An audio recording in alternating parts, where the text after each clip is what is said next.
Ata, dünyanın dörd bir yanındakı ənsardan bir neçə sualımız var və onlar Şabbat günü və ona necə əməl olunmalı olduğu barədə xüsusi suallar verirlər və onları oxumaq istərdim. Kifayət qədər uzun bir siyahıdır. Bir qadın Şabbat günü işləyir. O deyir ki, əks halda işini itirəcək. Başqa bir şəxs isə deyir ki, onların əsas gəliri Şabbat günüdür və o olmadan qəbzlərini ödəyə bilməzlər. İnsanlar təcili bir vəziyyət olduqda nə edəcəklərini maraqlanırlar. Onlara mobil telefonlardan istifadə etməyə icazə verilirmi? Onlara nəqliyyat vasitələrindən istifadə etməyə icazə verilirmi? Digər insanlar uşaqları Şabbat günü keçirilən idman tədbirlərini aparmaq barədə soruşurlar. Bəzi insanların futbol komandaları üçün məcburi məşqləri var. Başqa bir şəxs könüllü yanğın söndürəndir. O, həmin gün işləyə bilərmi deyə maraqlanır.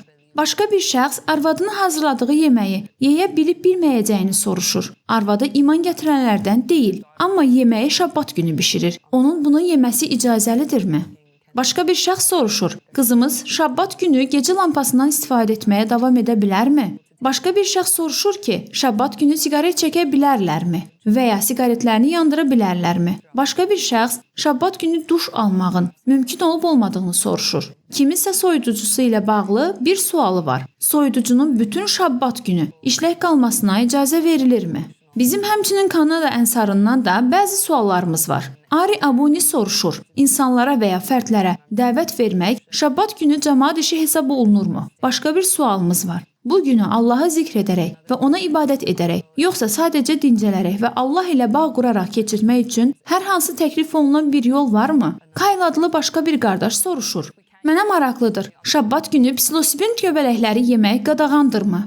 Başqa bir sualda soruşulur. Madam ki Şabbat günü elektrikdən istifadə edə bilmərik. Bu o deməkdirmi ki, Aropl videolarını izləmək və ya müqəddəs yazıları yaxud səsli kitabları dinləmək olmaz? Həmçinin texnologiya vasitəsilə dünyanın dörd bir yanındakı möminlərlə səsli söhbətlər etmək necə? Başqa bir şəxs soruşur. Əgər dəvətə iman gətirməyən insanlarla birlikdə yaşayırıqsa, Şabbat gününü necə nizamlayaq? Başqa biri soruşur. Həmin gün idman edə bilərikmi? Və başqa bir şəxs isə soruşur. Kanada dondurucu dərəcədə soyuqdur. İsidicilərimizi açıq saxlamağa icazə verilirmi? Bismillahirrahmanirrahim. Allahumma salli ala Muhammed və ali Muhammed. Ədəmə ol-məhdina və sələm təslimə. Deməli, düşünürəm ki, ilk növbədə bu suallar mənə İmam Əhməd Əl-Həsənin əleyhissalam bir dəfə müəyyən bir möminlə söhbət edərkən söylədiyi bir sözü xatırladır. Bilirsiniz, o mömin davamlı olaraq müəyyən cəhətlər və təfərrüatlar haqqında soruşurdu. Və imam nəhayət ah çəkərək dedi, sən məsələnin kökünü qoyub, yalnız qabığını götürdün. Yaxşı. Beləliklə biz İsrail oğullarından və müsəlman ümmətindən olan, əsasən bütün diqqət və fikirlərini təfərrüatlara yönəldən və bunun arxasındakı əsas ideyanı tərk edən o kəslər kimi olmaq istəmirik. Onlar hamama əvvəlcə sol ayağımla girim, yoxsa sağ ayağımla. Dəstəmazı əvvəlcə bu barmağımla alım, yoxsa o barmağımla. Yaxud hansı hissəyə məs çəkim. Ya da topuğun kənarına qədər gedim, yoxsa kənarına qədər getməyim. Kimi şeylərə diqqət yetirdilər. Və onlar öz daxillərini iyrənc və çirkli halda buraxdılar. Yaxşı, beləliklə məni eşidin və anlayın, ey möminlər. Şənbənin mahiyyəti Allahın hakimiyyəti ilə bağlıdır. Bu, Allahın İsrail oğullarını Misirdən Fironun hökmranlığından necə çıxardığını və onları Musanın hökmranlığı altına necə gətirdiyini qeyd etmək, şərəfləndirmək və xatırlamaq üçündür. Bu onların qurtuluş günü, xilas günü, vəd edilmiş torpağa gedən yolda Musa ilə birlikdə Misirdən çıxıb səhraya yollandıqları gün idi. Bu Allahın günüdür. Allahın hakimiyyətinin günüdür. Allah Rəsulunun günüdür. Promised land. It's the day of Allah, the day of the supremacy of God, the day of the messenger of God. It's also the day of Ashura, the day when Imam al-Hussein was killed, the day... Bu həmçinin Aşura günüdür. İmam Hüseynin əleyhissalam öldürüldüyü gündür. O gün ki, möminlər öz maddi həyatları və işləri ilə məşğul idilər. Gəlirləri və ailələri üçün narahat idilər. Lakin Allah üçün və İmam Hüseynlə əleyhissalam birlikdə döyüş meydanında olmaq kimi dini vəzifələri üçün narahat deyildilər. Bu, qaimin qiyam günüdür ki, o gün möminlər imamla və ya qaimlə o gün qiyam etməyə hazır olmaqdan başqa heç nə ilə məşğul olmamalıdırlar. Beləliklə, şənbə əməlinin cümə günü günəşin batmasından, bazar günü günəşin çıxmasına qədər bərqərar olması bu müddət ərzində İmam Mehdinin əleyhissalam ənsarlarından, 7-ci əhdin ardıcıllarından, Əhmədi Sülh və Nur dininin üzvlərindən məşğul olduqları hər şeyi tərk etmələri və yalnız bir şeyə, yəni qurtuluş günümüzə köklənmələri tələb olunur. Və özlərini uyğun, həmçinin zehni və mənəvi cəhətdən hazır vəziyyətə gətirmələri, zalimin hökmranlığından Misirdən çıxaraq mənimlə birlikdə vəd edilmiş torpağa doğru addımlamağa başlamaları tələb olunur. Onlar o gün öz çarmıxlarını daşımağa hazır olmalıdırlar. Tamam? Me towards the promised land. They need to be ready on that day to carry their crosses. Okay? Bəli, tamam. Çünki İsa əleyhissalam nə vaxt çarmıxa çəkildi? Cümə günü. Eynən, o cümə günü gün batarkən çarmıxa çəkildi. Yaxşı, beləliklə onlar o gün İmam Hüseynə əleyhissalam zəfər verməyə hazır olmalıdırlar. O gün İsa'ya əleyhissalam zəfər verməyə, o gün Musa'ya əleyhissalam zəfər verməyə və o gün qaimə zəfər verməyə hazır olmalıdırlar.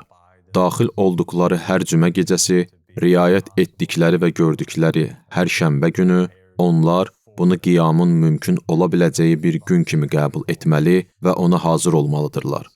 Və əgər siz haradasa könüllü olaraq fəaliyyət göstərirsinizsə və ya işləyirsinizsə, buna hazır ola bilməzsiniz. Yəni bu, insanları nə etdiyimizin zehniyyətinə kökləmək üçündür. Bunun mahiyyəti budur. Bununla bağlı Allahın həqiqətən əhəmiyyət verdiyi şey budur. Və o, duş ala bilərəmmi? Soyuducunu işlək saxlaya bilərəmmi? Kimi kiçik texniki detallara əhəmiyyət vermir. Bəli, soyuducunu işlək saxlaya bilərsiniz. Onsuz da soyuducunuz daim işlək vəziyyətindədir. Onu həftənin bütün günləri işlək saxlayın. Heç bir problem yoxdur. Bilirsiniz, ravinlər öyrənməyə və nəyin icazəli, nəyin isə qadağan olduğu barədə hökmlər çıxarmağa başladılar. Beləliklə, yəhudiliyin bəzi təriqətləri əsasən şənbə günü işığı yandırıb söndürməyin qadağan olduğunu deyənlərdir. Çünki bu, od yandırmağa bənzəyir. Çünki Musa o gün od üçün odun belə toplamağın və ya od yandırmağın mümkün olmadığını demişdi. Yəni, eyni şey burada da keçərlidir. Beləliklə, mən deyərdim ki, İmam Mehdinin əleyhissalam ənsarı, siz bu barədə daha az narahat olmalısınız. Sadəcə olaraq o 2 gün ərzində, o 2 gündən əvvəldən başlayaraq işıqlarınızı açıq saxlayın. Onları açıq saxlayın. Soyuducunuzu yanılı saxlayın. Qızdırıcınızı açıq saxlayın. Bu, həqiqətən də əhəmiyyətsizdir. Daha əhəmiyyətli olan isə odur ki, o günü zehni və mənəvi olaraq qiyama hazırlaşmaqdan başqa heç nəyə xərcləməyəsiniz. Şənbəyə həqiqi riayət etmək budur. Özünüzü başqa heç nə ilə məşğul etməyin. Hətta yemək bişirməklə belə. Hətta çöldə odun toplayıb oynamaq və ya toplaşmaq xatirinə od yandırmaqla da. Çöldə futbol oynamayın və ya əyləncə xatirinə insanları ziyarət edərək o yan bu yana qaçmayın. Xeyr, o günlər Allaha aiddir və onlar Allahın elçisinə aiddir. Siz hazır vəziyyətdə durun. Əlinizdə əsanız və ya qılıncınız olsun və Allahın öz zəfərini bəxş edəcəyi günü gözləyin. Məncə bu son dərəcə aydın və gözəl bir cavabdır və əslində düşünürəm ki, bundan sonra başqa heç bir sual qalmamalıdır. Bu olduqca aydındır. Allah səni qorusun. Təşəkkür edirəm, Tiffany.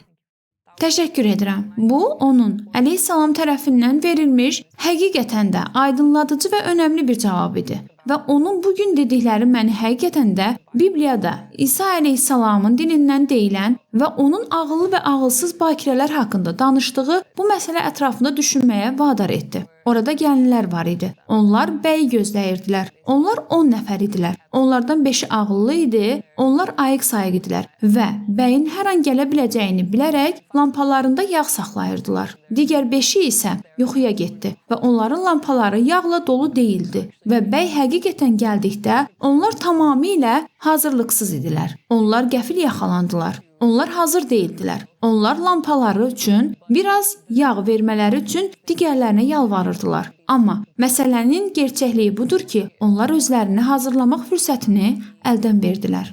Və bu hekayə bizim həmişə ayıq-sayıq olmalı olduğumuzu xatırladır və nəzəri olaraq biz o anın nə vaxt gələcəyini bilmirik. Amma əslində bizə bir hədiyyə verilir. Biz əslində o anın Şabbat günü gəldiyini bilirik. Beləliklə, Allah bizdən sadəcə olaraq hər şeydən qopmağımızı və o gün etdiyimiz işin mahiyyətini anlamağımızı istəyir. Bu Allahın günüdür. Bu özümüzü hazırlamaq günüdür. Bu qiyama hazır olmaq günüdür. Və məncə, o bizim mahiyyətə və ya mənaya köklənməli olduğumuzu həqiqətən çox aydın etdi. Biz məna əhliyik. Beləliklə, biz bu Şabbat günündə, bu istirahət günündə və bu Allahı zikr günündə etməli olduğumuz şeyin həqiqi əhəmiyyətinə köklənməliyik və tükü 40 yerə bölən, xırdaçılıq edən və təfərrüatlara diqqət yetirərək etdiyimiz işin mahiyyətini və ya mənasını tamamilə göz ardı edən insanlar kimi olmamalıyıq. Ümid edirəm ki, hər kəs onun sözlərini həqiqətən də ürəkdən qəbul edəcək və Şabbatın əhəmiyyətini anlayacaq və hamımız Şabbata riayət etməkdə böyük uğur qazanacağıq.